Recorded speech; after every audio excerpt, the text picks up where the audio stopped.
Hello dear job aspirant, আমি তপবন study centre থেকে আবার একটা নতুন একটা জব এক্সামের আমি আপডেট নিয়ে চলে এসেছি।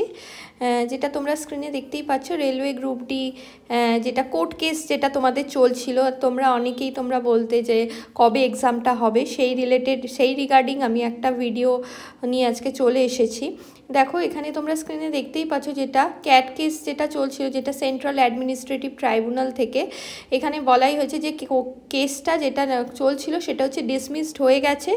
অর্থাৎ যেটা হচ্ছে তোমাদের ছিল যেটা এলিজিবিলিটি ক্রাইটেরিয়া, যেটা 10 পাস ক্যান্ডিডেট আর হচ্ছে আইটিআই ক্যান্ডিডেট যারা ছিলে, আগে যেটা ছিল 10 পাস, তার সঙ্গে হচ্ছে আইটিআই যারা কোয়ালিফাই করেছো তারাও হচ্ছে এটার জন্য এলিজিবল থাকবে। এবং এক্ষেত্রে যেটা আর কি কোর্ট কেসের রায় অনুযায়ী যেটা দিয়েছে, যেটা 10 পাস ক্যান্ডিডেটরাও যেমন এলিজিবল থাকবে, তার সঙ্গে হচ্ছে যারা আইটিআই ক্যান্ডিডেট যারা থাকবে তারাও হচ্ছে সেমভাবে তোমরা এটার জন্য এলিজিবল থাকবে।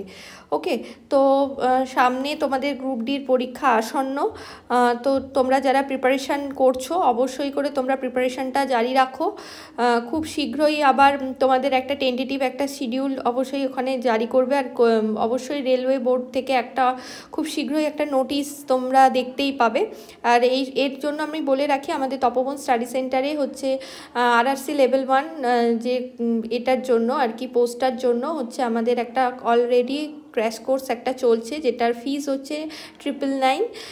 এখানে সাজেস্টিভ নোটস মেটেরিয়াল থাকবে, উইকলি 6 days ক্লাস পাবে, 50+ মক এক্সাম থাকবে, তার হচ্ছে সলভিং ক্লাস দেওয়া হবে। ওকে, তো তোমরা যদি যারা ইন্টারেস্টেড থাকবে তারা হচ্ছে এই স্ক্রিনের যে নাম্বারটা আছে 9681026768 8820022385, এটা আমাদের হোয়াটসঅ্যাপে তোমরা এখানে হোয়াটসঅ্যাপ করতে পারো। ওকে।